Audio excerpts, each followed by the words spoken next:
He held his daughter in his arms while she screamed like she was being torn apart, and the most powerful man in New York couldn't do a single thing to stop it. 7 hours. 7 hours of crying that didn't make sense.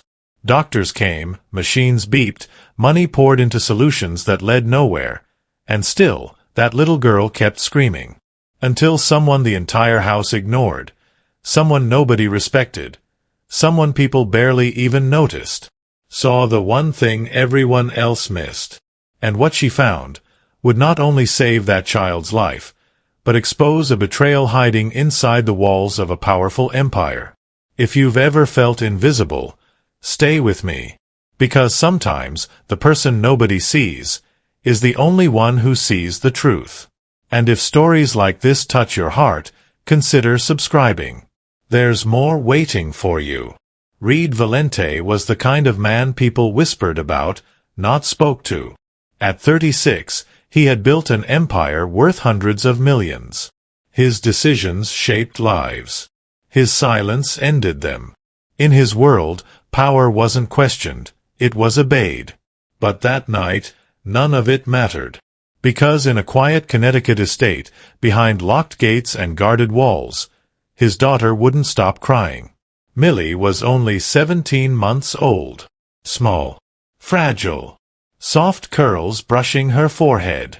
The kind of child who should have been sleeping peacefully in silk sheets, not screaming until her voice turned raw. Reed had tried everything. He walked the halls with her pressed against his chest, his expensive shoes echoing against marble floors. He rocked her, whispered to her, begged her in a voice no one had ever heard from him before. Hey, baby. I'm here. It's okay.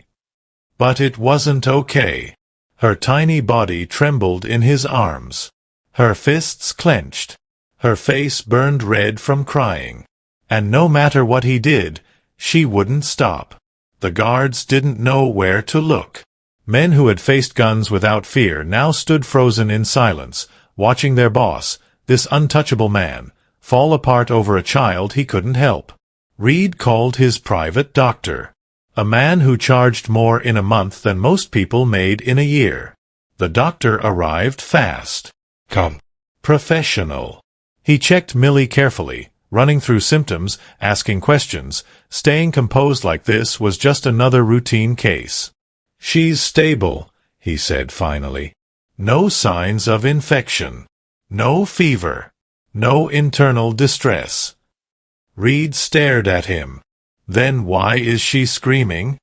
The doctor didn't answer right away. Because he didn't know. Another specialist was called in. Machines were brought. Tests were run.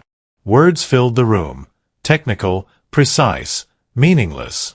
And still, Millie screamed. 1 hour turned into 3.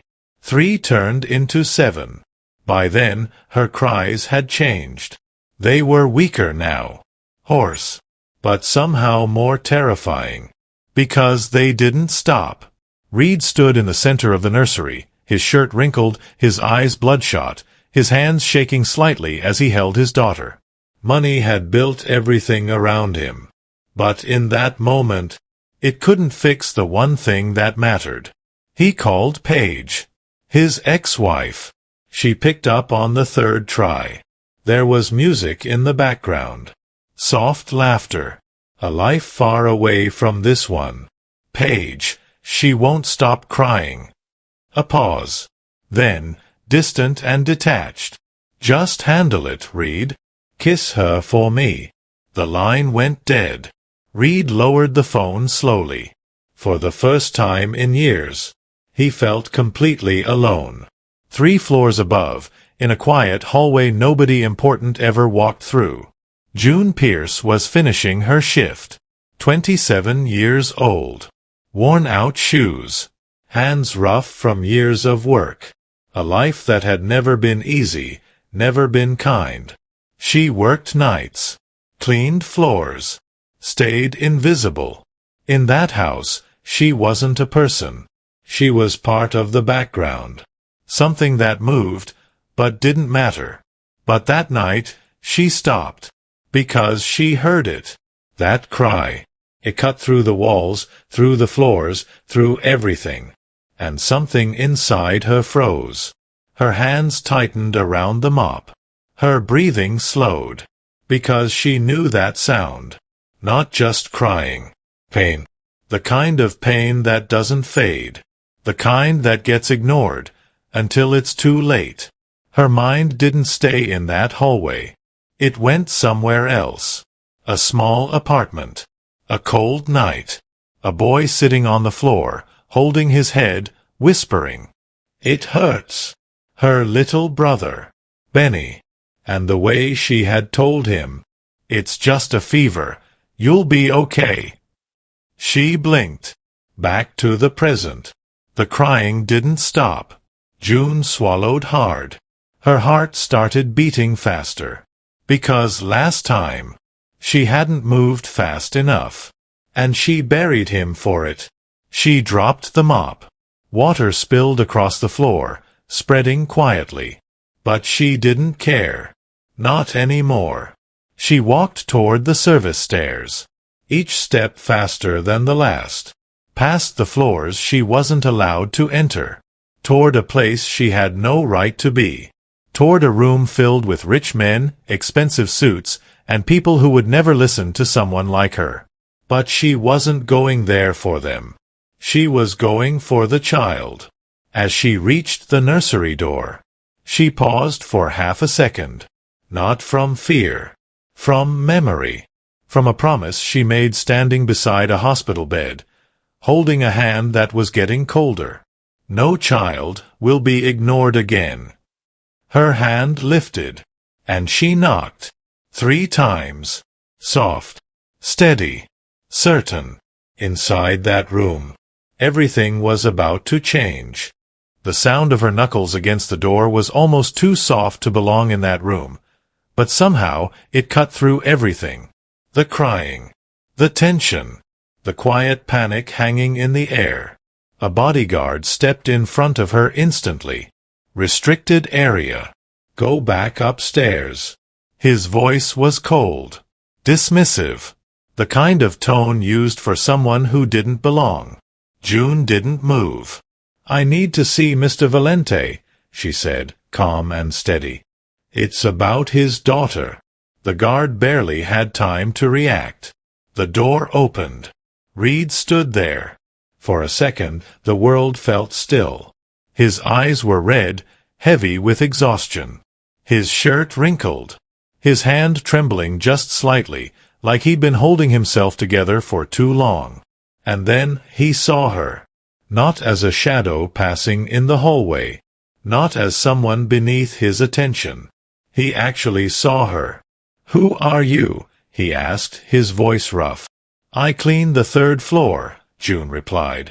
"Night shift." I heard her crying. Behind him, one of the doctors stepped forward, irritation clear in his voice. "Mr. Valente, this is inappropriate. She has no medical training. This room is restricted." "We're handling the situation," another added, folding her arms. June didn't even look at them. Her eyes stayed on Reed. "Something is hurting her," she said quietly. "Not sickness. Not infection. Something is causing pain every time she moves." The room went silent for a moment. Millie's cries filled that silence again, weaker now, but still there. June took a small step forward. "Give me 5 minutes," she said. "If I'm wrong, I'll leave. I won't say another word." The doctors exchanged looks. One of them let out a quiet scoff. "This is ridiculous." Reed raised his hand. Just slightly. But it was enough. The room fell quiet again. Because when he moved like that, people listened. He looked at June. Really looked this time. There were experts in that room. People with degrees, titles, experience. But none of them sounded certain. Only her. Only this woman in a faded uniform, standing there like she had nothing to lose. After a long second, Reed stepped aside. 5 minutes, he said. The doctor opened his mouth, ready to argue, but one look from Reed shut him down. June walked inside. She didn't look at the machines. Didn't look at the monitors or the papers or the expensive equipment scattered across the room. Her eyes went straight to Millie. The baby lay on the bed, wrapped in a soft white blanket, her tiny face flushed, her body stiff with tension. That sound. June felt it deep in her chest. She had heard it before. And she knew how it ended. Unless someone stopped it. She walked to the sink. Turned on the water. Carefully, slowly, she washed her hands, each finger, each nail, every small space between them. Not rushed. Not careless. Like it mattered. One of the doctors noticed. His expression shifted slightly, confused. Because that wasn't how a cleaner washed her hands. That was how someone washed their hands before touching something precious. June dried them. Then stepped to the bed. She lifted Millie gently, supporting her head, pulling her close against her chest. "Hey, hey, it's okay," she whispered softly. Not words. Just rhythm. Just warmth. Millie's cries didn't stop, but they changed. Softer. Less sharp. June closed her eyes for a second. Listening. Not just hearing. Listening. Then she began. Her fingers moved slowly. Behind the ears. Down the neck. Under the arms. Across the back. Careful. Light. Precise. Nothing. She removed the baby's small outfit, checking her chest, her stomach, her sides. No swelling. No bruising. No sign of illness. 3 minutes, one of the doctors muttered under his breath, checking his watch. June didn't react. She placed Millie gently back onto the bed. And instantly, the baby screamed again. Louder. Sharper. Her whole body stiffened the moment her back touched the mattress. June froze. Her eyes shifted. Not to the baby. To the bed. To the blanket. White silk. Soft. Beautiful. Expensive. June's heartbeat slowed. That detail. It felt wrong. She reached down. Lifted the blanket slowly. Turned it. Ran her fingers along the edge. Nothing. She flipped it again. Traced the stitching carefully. The room watched her now. Even the doctors had stopped talking. Reed hadn't moved. Not even a step. His eyes were locked on her hands. June's fingers moved along the trim. Slow. Precise. Then. She stopped. Her finger pressed lightly against something hidden inside the seam. Small. Hard. Sharp. Her breath caught slightly. Very carefully, she pulled the edge apart. And there it was. A tiny silver pin. Open. The sharp point facing upward. Stained, just slightly. A dark, dried mark. Blood. The room went completely silent. Not the kind of silence that feels calm. The kind that feels heavy. Like something just broke. June held it up under the light. "That's it," she said softly. "This is what's hurting her." She looked at Reed. Every time she moves, it presses into her skin. Reed didn't blink, didn't speak, didn't breathe, because in that moment, everything he thought he understood collapsed, and behind him, one of the doctors whispered under his breath, "We missed that." The words hung in the air, quiet, heavy, undeniable. "We missed that." No one moved. For 7 hours, they had searched for something complicated, something hidden deep inside the child's body. And all along, it had been right there. Something simple. Something small. Something no one thought to feel. June lowered the pin slowly, placing it on the metal tray beside the bed. The soft clink echoed louder than it should have. She reached for the blanket again. "This is thick silk," she said gently. You can't see through it. But inside, it hides things. Her fingers pressed lightly along the seam again, showing them. When she moved, when she was held, when she was laid down, it kept pressing into her back. She looked at Millie. The baby was still breathing unevenly, small hiccups breaking through what was left of her cries. She wasn't sick, June whispered. She was hurting. No one argued. No one corrected her. Because the truth was right there, sitting on that tray. And for the first time since the night began, the crying stopped. Not all at once. Slowly. Like a storm losing strength. June lifted Millie again, holding her close, one hand supporting her back, the other cradling her head. "It's okay, you're okay now," she murmured. Her voice wasn't loud. It didn't need to be. There was something in it, something steady, something safe. The baby's body, which had been tight with pain for hours, began to loosen. Her fists unclenched. Her breathing slowed. 1 minute passed. Then another. The room stayed still. No one dared to interrupt it. And then Millie fell asleep. Just like that. Her face still red. Her lashes still damp. But peaceful. Completely peaceful. For the first time in 7 hours. The silence that followed felt different now. Not empty. Full. Like something sacred had just happened.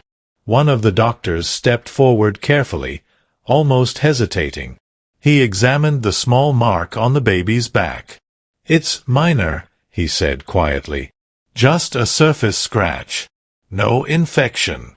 It'll heal in a few days." His voice didn't carry authority anymore. Just honesty. And something close to regret. "We should have checked everything first." June didn't respond. She just kept holding the baby, gently swaying, as if nothing else in that room mattered. Because to her, nothing else did. Reed was still standing where he had been. But something in him had changed. His shoulders, once rigid with tension, had lowered slightly, like the weight pressing on him had finally cracked. Slowly, he moved. Not toward the doctors. Not toward the tray. Toward June. His eyes stayed on his daughter. Sleeping. Breathing. Safe. He stopped a few steps away. Close enough to see her clearly. Close enough to hear her soft breathing. For a moment, he said nothing. Then, quietly, "Give her to me." June looked up at him. There was no power in his voice now. No command. Just a father asking. She nodded. Carefully, she transferred Millie into his arms. Reed held her like something fragile, something he was afraid to break. His hands that had done things most people couldn't imagine, now moved with a kind of care that felt almost unfamiliar to him. He looked down at her, and his jaw tightened. Because the truth had settled in. 7 hours. 7 hours his daughter had been in pain. And he hadn't known. He sat down slowly in the chair beside the bed, still holding her. One hand came up to his face, pressing hard against his forehead. He didn't cry. But his silence felt heavier than tears. "That blanket," he said finally, his voice low, strained.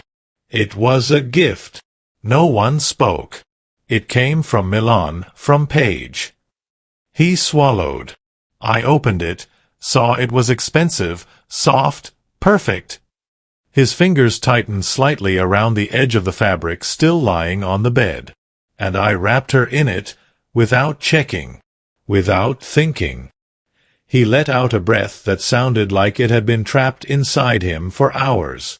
Because I thought, if it's expensive, it must be safe. The room stayed quiet. Because no one knew what to say to that. Reed looked down at his hands.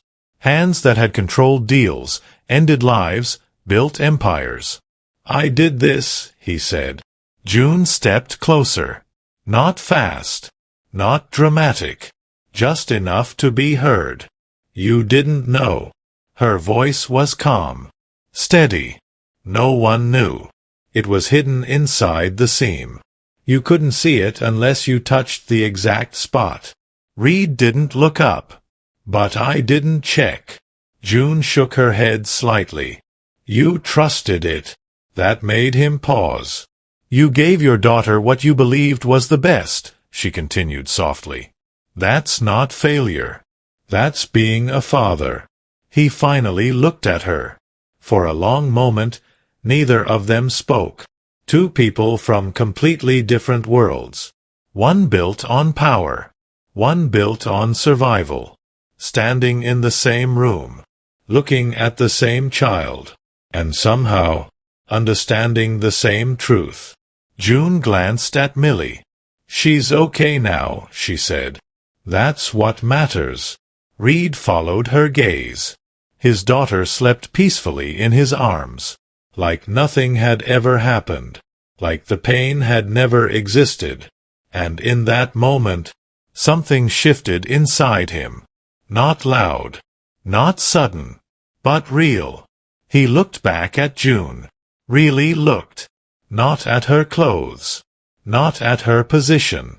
At her. Who are you? He asked quietly. June hesitated for a second. Not because she didn't have an answer, but because the truth was heavier than the question. She turned slightly, her eyes drifting somewhere far away. I've heard that cry before, she said. Her voice didn't break, but something inside it felt distant. And last time, she stopped, just for a second, like stepping too close to something she had buried. Then she finished. I didn't get there in time. The room felt colder somehow. Reed didn't speak, didn't interrupt, because whatever she meant, he knew it wasn't simple. June turned back toward the door, like she was about to leave, like her part in this was done. But just before she reached it, Reed's voice stopped her. Wait. She paused, not turning yet. Behind her, he stood slowly, still holding Millie. How did you know? He asked. This time, she did turn, and when their eyes met again, there was something deeper there, something heavier, something that hadn't been said yet, but was about to be. And in that quiet room, with a sleeping child between them, June took a breath, like she was opening a door she had kept closed for years. June stood there, facing him, but her eyes weren't fully in that room anymore. They had gone somewhere else. Somewhere colder. Somewhere quieter. Because I've heard that cry before, she said again, softer this time. Reed didn't move. Didn't rush her. For once in his life, he waited. June let out a slow breath. My brother, she began. Benny. The name sat gently in the air, but the weight behind it was heavy. He was 14. Her voice stayed steady. Too steady. Like it had been practiced, not spoken. We didn't have much, she continued. Just a small apartment. I worked wherever I could. Morning, night, didn't matter. Just trying to keep things together. Reed listened. Not like a man gathering information. Like a man trying to understand something he had never lived. He got sick, June said. At first, it didn't seem like much. A headache. Fever. The kind of thing you tell yourself will pass. Her fingers curled slightly at her sides. I took him to a clinic. We waited for hours. The doctor looked at him for 5 minutes, maybe less. Her lips pressed together for a moment. They said it was nothing serious. Gave him medicine. Sent us home. Silence. Reed felt something tighten in his chest. June kept going. 2 days later, it got worse. Her eyes dropped slightly, like she could see it happening all over again. He couldn't stand straight. He kept saying his head hurt, like something was pushing from the inside. Her voice lowered. I took him back. A small pause. Different doctor. Same answer. She let out a faint, humorless breath. You're worrying too much, they told me. Kids get sick. Reed's grip on Millie tightened just slightly. June's voice didn't shake, but something in it cracked under the surface. I wanted to argue. I wanted to scream at them, tell them they were wrong. She looked up at Reed again. But when you're poor, you don't argue with people who think they know better than you. That line landed heavy, because Reed knew the opposite side of that world, where money made people listen, even when you were wrong. June swallowed. On Christmas Eve, he had a seizure. The room felt colder. Reed didn't blink. I called for help. They took time getting there. Too much time. Her breathing slowed, like she was forcing herself to stay present. At the hospital, they ran tests. Real tests. A pause. Bacterial meningitis. She closed her eyes for a second. Too late. Reed's chest tightened. They said if it had been caught earlier, just 2 days earlier. Her voice faded slightly. He would have lived. Silence filled the space again. Heavy. Uncomfortable. Real. June looked down at her hands. They asked me questions after, she said quietly, about how I took care of him, like I had done something wrong. Her jaw tightened just slightly. I had just lost him, and I had to prove I didn't fail him. Reed looked away for a moment. Not because he didn't want to see her. Because he didn't know how to. June lifted her head again. Her eyes were dry. No tears. And somehow, that made it worse.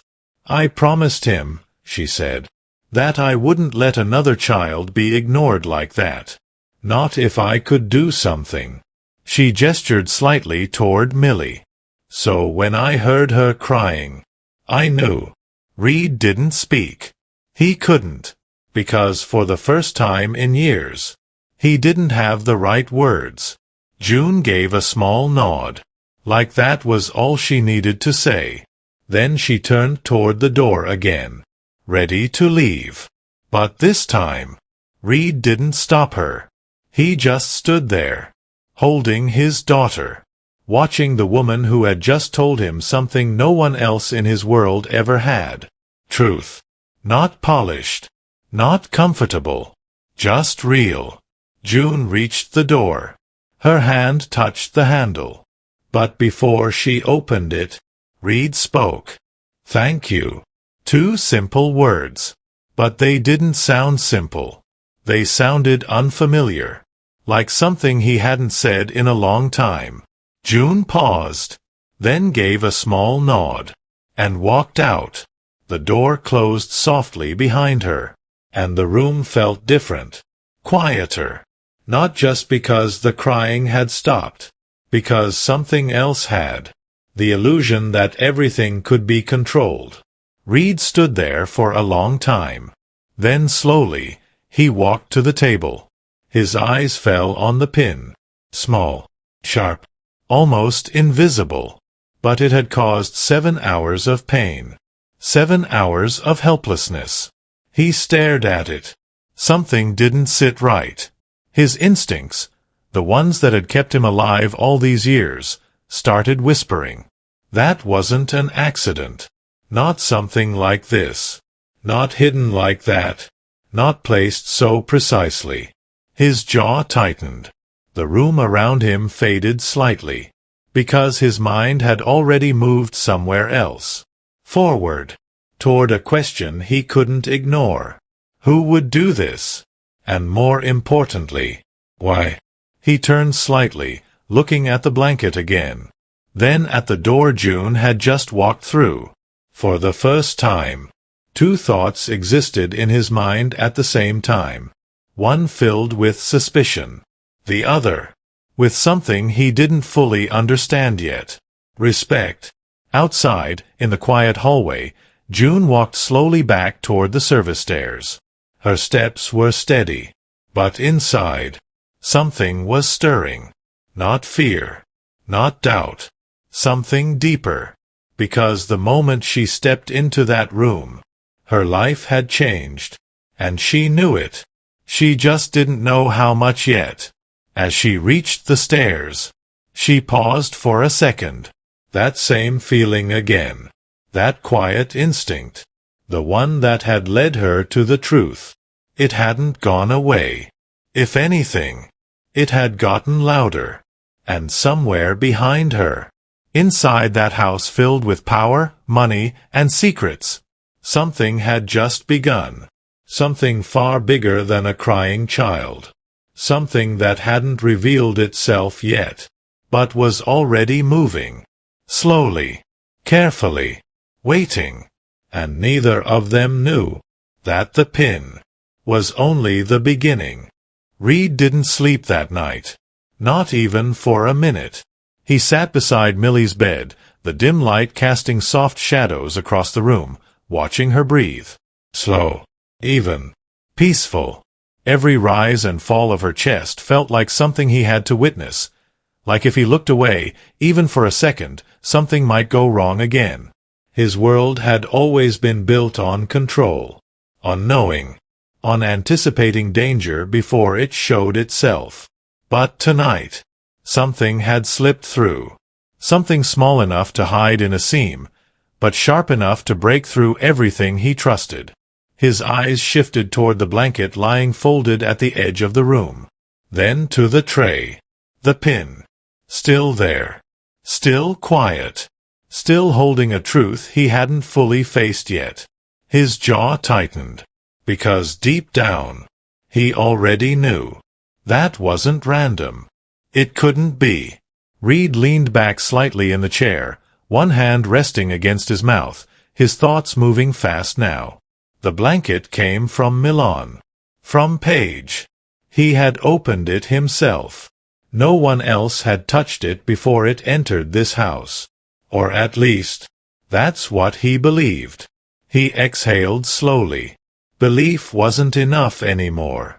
He stood up carefully, making sure not to wake Millie, and walked toward the table. He picked up the pin. Held it between his fingers. It was small. Ordinary.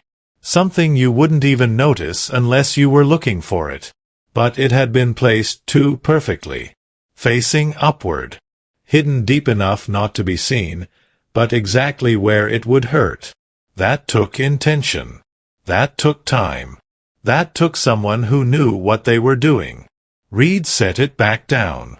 His eyes darkened. Gideon. The name left his mouth quietly, but with purpose. He stepped out of the room, closing the door behind him with care. The hallway was empty. Silent. But not peaceful. Never peaceful. He walked down the corridor, his steps measured, controlled, until he reached the study.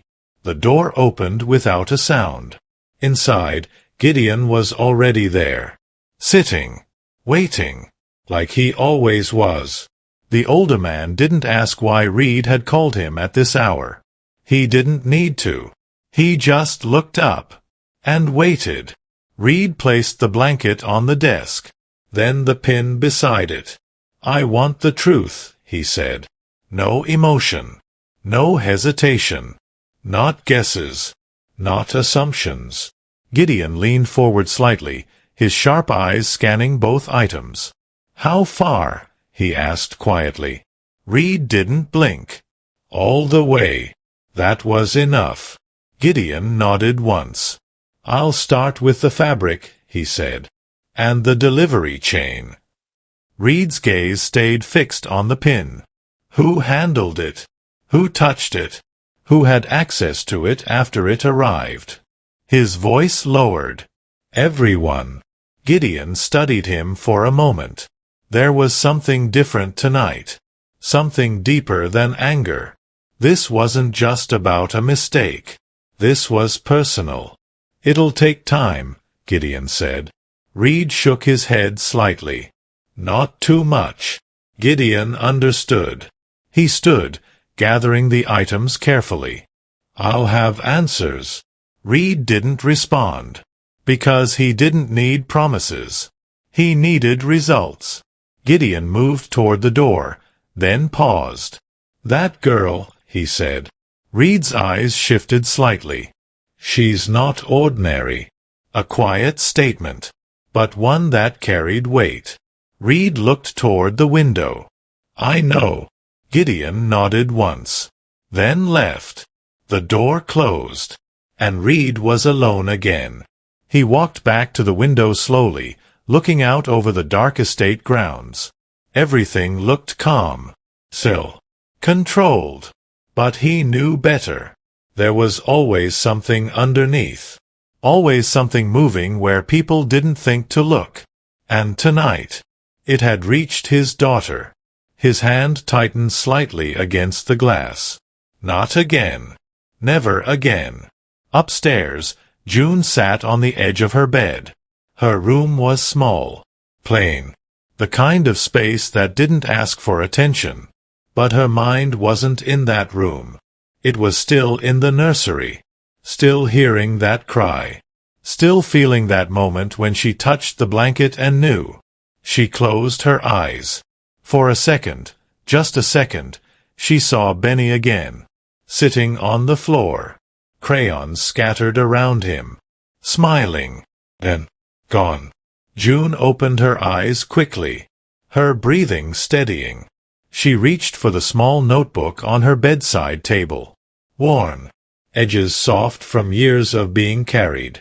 She opened it. Blank pages mixed with older ones. Memories she never threw away. She didn't write anything. Not yet. She just held it. Like it grounded her. Like it reminded her why she moved when others didn't.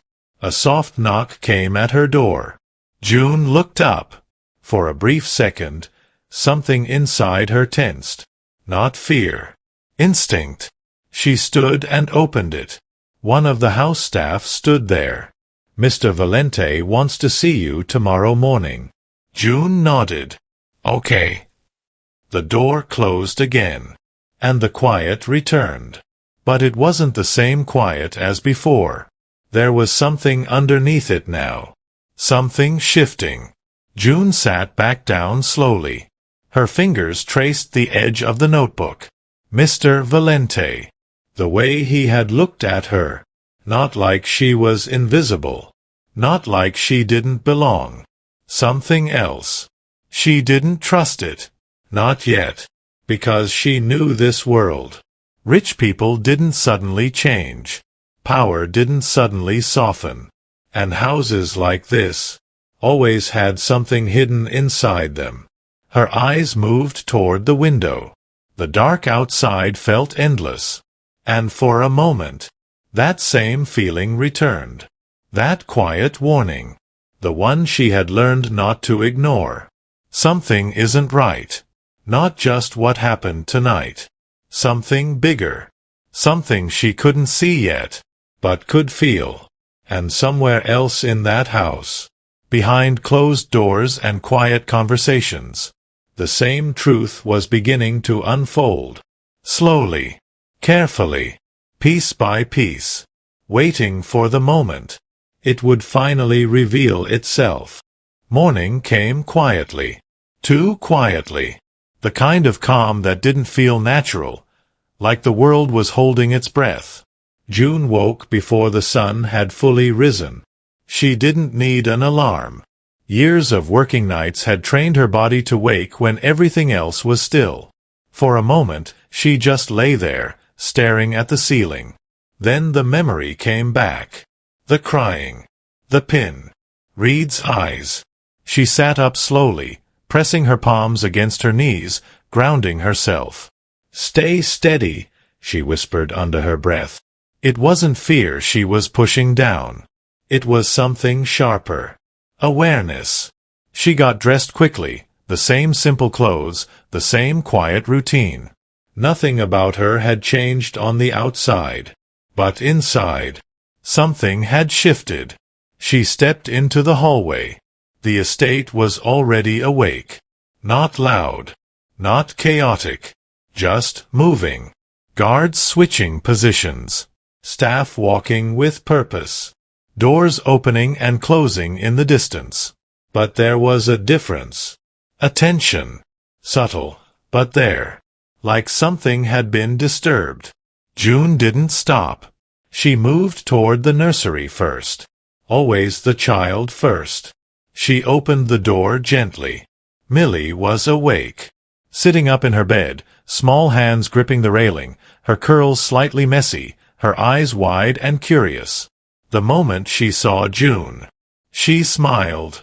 Soft. Innocent. Untouched by everything that had happened the night before. June felt something warm rise in her chest. Relief. She walked over, lifting her gently.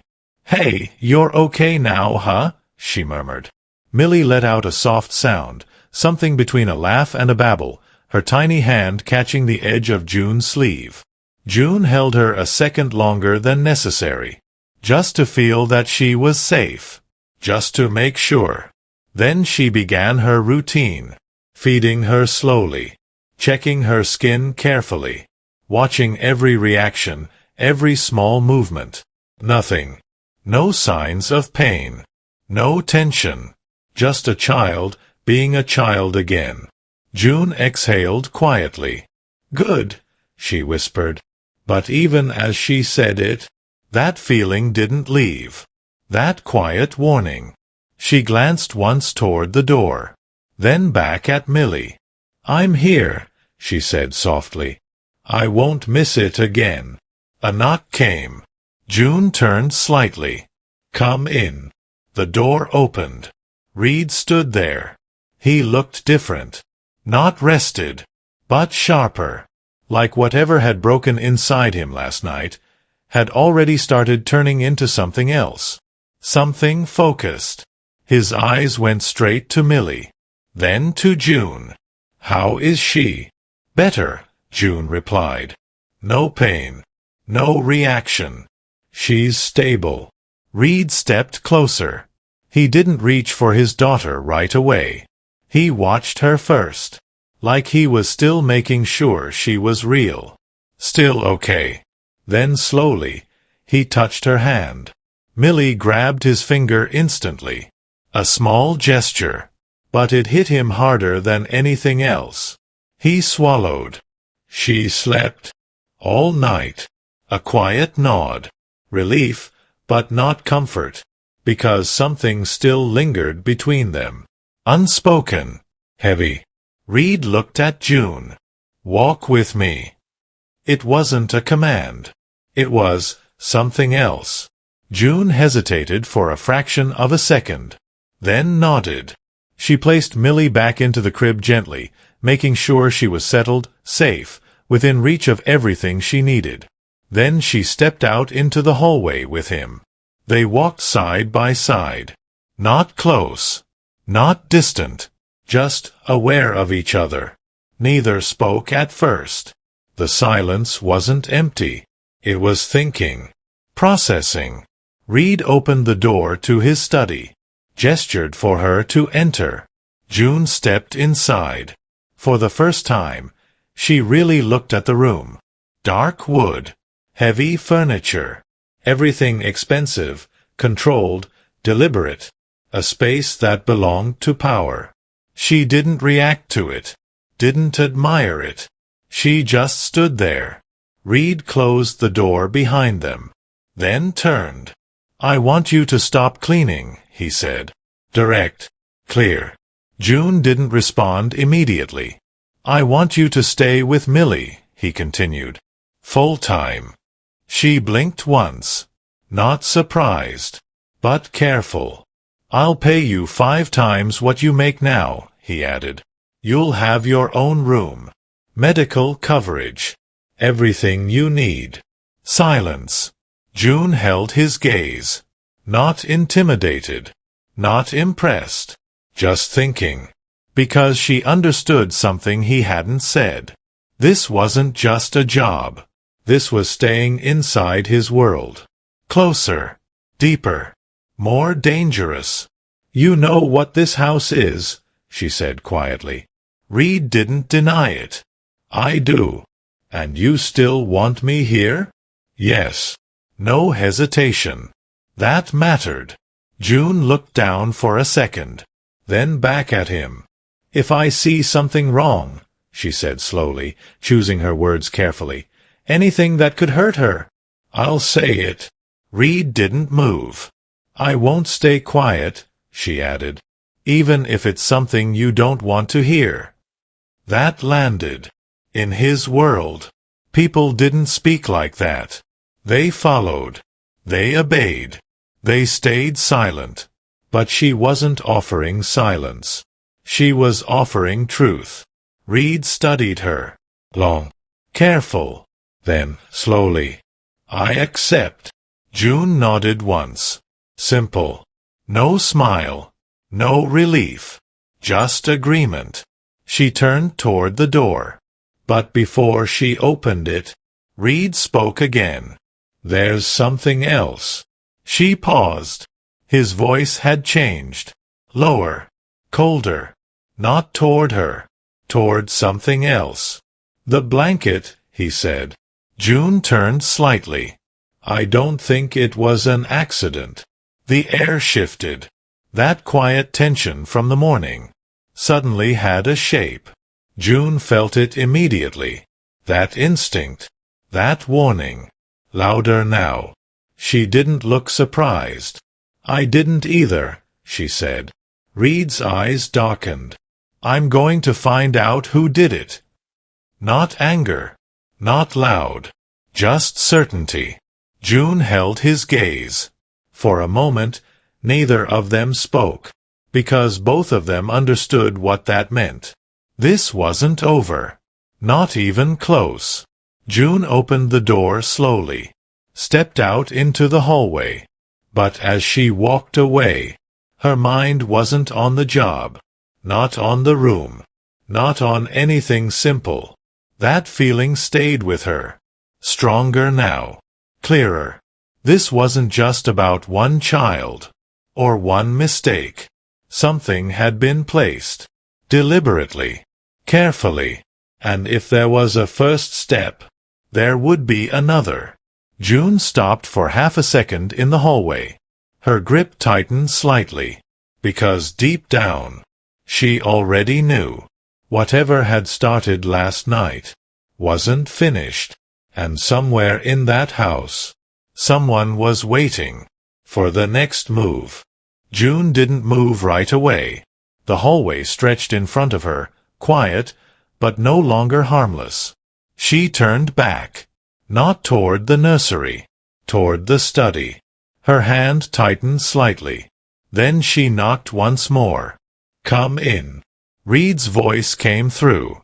June stepped inside again, closing the door behind her. He looked at her, reading something in her face.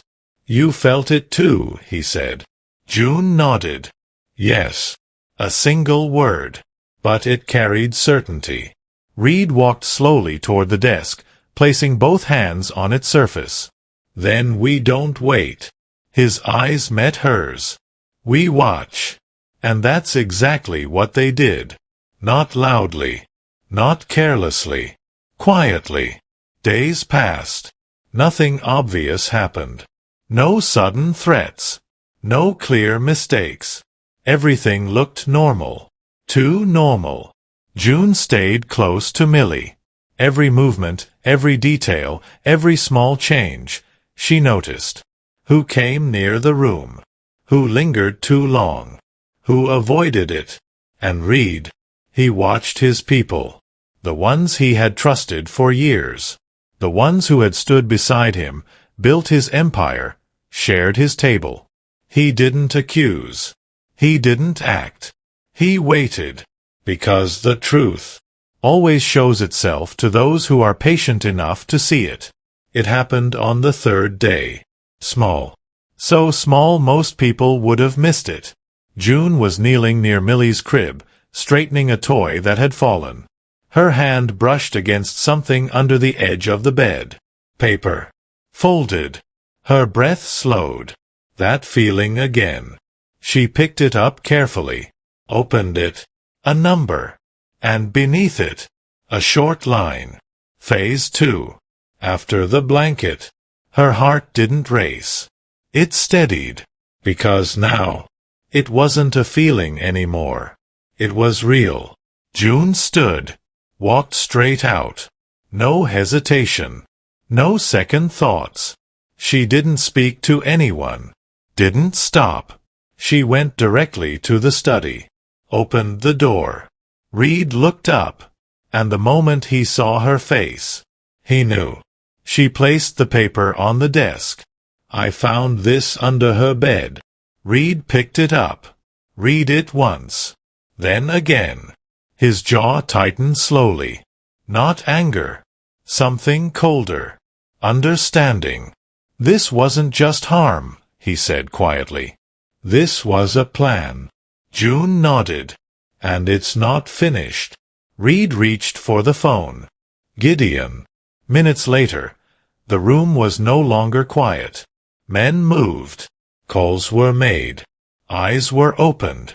And for the first time, the house stopped pretending everything was normal.